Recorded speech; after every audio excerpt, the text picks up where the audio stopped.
राजनीति का जोड़ तोड़ के खेल से पुराना रिश्ता रहा है। इस रिश्तेदारी ने आज बिहार की राजनीति में खूब रंग जमाया, लेकिन इस जोड़ और तोड़ के राजनीतिक खेल की खूबी यही रही कि विपक्षी खेमे को शिकार होने का एहसास तक नहीं हुआ। शिकारी ने अपने मिशन को अंजाम दे दिया, तब जाकर पता चला कि उसका तो सब कुछ लूट गया। पूरा का पूरा लालू कुनबा कुछ समझ पाता या फिर शिकारी कोई मौका देता, उसके पहले ही बड़ा झटका राजद को मिल चुका था। इस जोड़ तोड़ के खेल के कप्तान सिंह साहब का तिलिस्म इतना रहस्यमयी था कि भापने से पहले ही गोल पर गोल दाग दिया गया। ऐसा गोल दागा कि असर दूर तक दिखने लगा है। एक ही अटैक में सिंह साहब ने कई शिकार कर लिए हैं।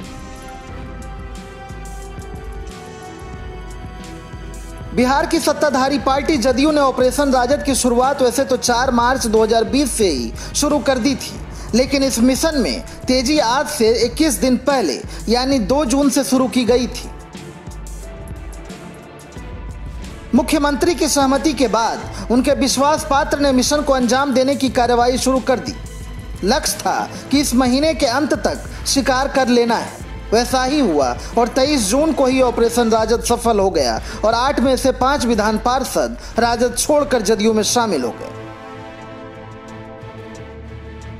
दरअसल जदयू का यह लक्ष्य था कि कम से कम राजद के 5 सदस्यों को तोड़ा जाए।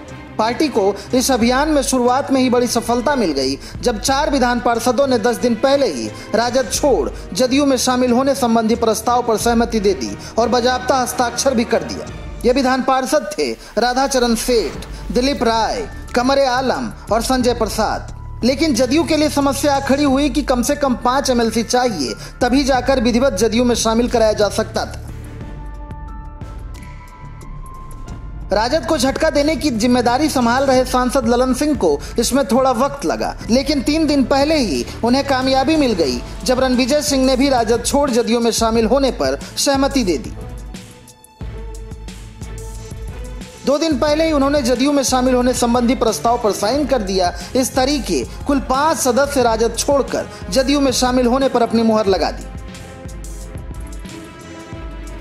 जदयू के लिए राजद विधान पार्षदों को तोड़ना इतना आसान काम नहीं था, क्योंकि एक तरफ एमएलसी को तैयार करना था, वहीं दूसरी तरफ कानो कान भनक नहीं लगे, इस पर पूरा फोकस रखना था। लालू परिवार को 18 जून को थोड़ी भनक मिली थी, जब पार्टी के राष्ट्रीय महासचिव कमरे आलम पार्टी के राष्ट्रीय संसदीय बोर्ड की बैठक में शामिल नहीं हुए। उन्हें ये बैठक बुलानी थी, लेकिन उन्होंने ना तो बैठक बुलाई ना ही मीटिंग में शामिल हुए।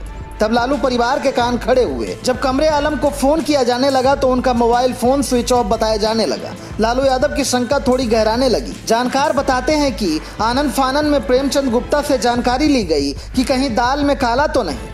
कमरे आलम से संपर्क करने की कोशिश की गई, लेकिन उनका मोबाइल फोन बंद मिलने लगा। तब लालू परिवार को यह आभास हुआ कि हमारा राष्ट्रीय प्रधान महासचिव पार्टी छोड़कर जा सकता है। तब लालू परिवार को यह आभास नहीं हुआ कि हमारा राष्ट्रीय प्रधान महासचिव पार्टी छोड़कर जा सकता है। तेजस्वी यादव ने भी इसे हल्के में लिया, लेकिन राजनीति के माहिर खिलाड़ी लालू प्रसाद यादव इसे हल्के में नहीं लेना चाहते थे। वे अचानक एक्टिव हो गए। उन्हें लगने लगा कि कहीं ना कहीं कुछ बात है। इसके बाद वो एक एक विधान पार्षदों से बात करने लगे, लेकिन राजद छोड़ने वाले विधान पार्षदों को बताया गया था कि लालू प्रसाद के प्रति पूरी स्वामी भक्ति दिखानी है। उसी प्लानिंग के तहत सभी ने लालू प्रसाद के प्रति पूरी स्वामी भक्ति दिखाते हुए उनको भी गफलत में डाल दिया। बातचीत में राजद के सभी 5 एमएलसी ने शब्दों का ऐसा मायाजाल बुना कि लालू प्रसाद समझ नहीं पाए। बातचीत के माध्यम से विधान पार्षदों ने तो लालू प्रसाद की सारी शंका को दूर कर ही दिया था कि कहीं कोई अविश्वास ना रहे। इसके बाद लालू प्रसाद निश्चिंत हो गए। उधर प्रदेश अध्यक्ष जगदानंद सिंह भी एक एक विधान पार्षदों से बात कर रहे थे। जब पार्टी छोड़ने संबंधी बात जगदानंद सिंह ने की तो एक एमएलसी ने प्रदेश अध्यक्ष को झिड़क दिया और कहा कि कहिए तो आज ही पार्टी से इस्तीफा दे देते हैं। विधान पार्षद के सख्त रुख के बाद जगदानंद सिंह को भी लगा कि सब कुछ ठीक है। 22 मई से ऑपरेशन की उल्टी गिनती शुरू हो गई। राजद के 5 एमएलसी ने जदयू में शामिल होने को लेकर तो अपनी सहमति दे दी थी। इसके बाद 22 जून को इनमें से 2 विधान पार्षदों ने सांसद ललन सिंह से मुलाकात की। मुलाकात के बाद वहां से दोनों एमएलसी निकलते हैं और किसी गुप्त स्थान पर चले जाते हैं। रणनीति के तहत सभी पांचों एमएलसी को अगले कुछ घंटे के लिए अज्ञात स्थान पर मोबाइल बंद करना रहता है। कुछ वैसा ही हुआ।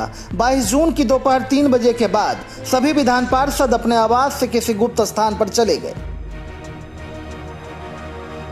23 जून को तय कार्यक्रम के मुताबिक सभी विधान पार्षद 2 गाड़ी में बैठकर अचानक विधान परिषद पहुंच गए। वहां भी सारे लोग एक्टिव थे, लेकिन परिषद में पहुंचने के बाद मीडिया के फोन आने लगे।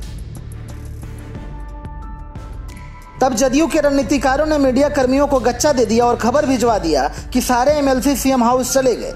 इसके बाद मीडिया कर्मियों की फौज सीएम हाउस रवाना हो गई। इसके बाद आराम से सभी एमएलसी विधान परिषद से निकलकर सांसद ललन सिंह के साथ सीएम नीतीश कुमार से मिलने सीएम आवास पहुंच गए, जहां मुख्यमंत्री नीतीश कुमार इन सभी की प्रतीक्षा कर रहे थे।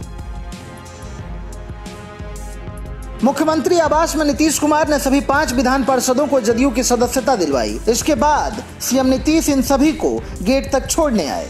मुंगेर के सांसद और इस ऑपरेशन के सेनापति रहे ललन सिंह खुद सभी 5 एमएलसी को लेकर सीएम हाउस के बाहर मीडिया के सामने पेश हुए और ऐलान कर दिया कि राजद को कहीं का नहीं रहने देंगे। अमूमन ललन सिंह राजनीतिक बयान देने और किसी भी नेता पर हमला करने से बचते रहे हैं, लेकिन हाल के दिनों में यह देखा गया कि लालू के धुर विरोधी ललन सिंह लालू प्रसाद और उनके कुनबे पर लगातार हमला करते रहे।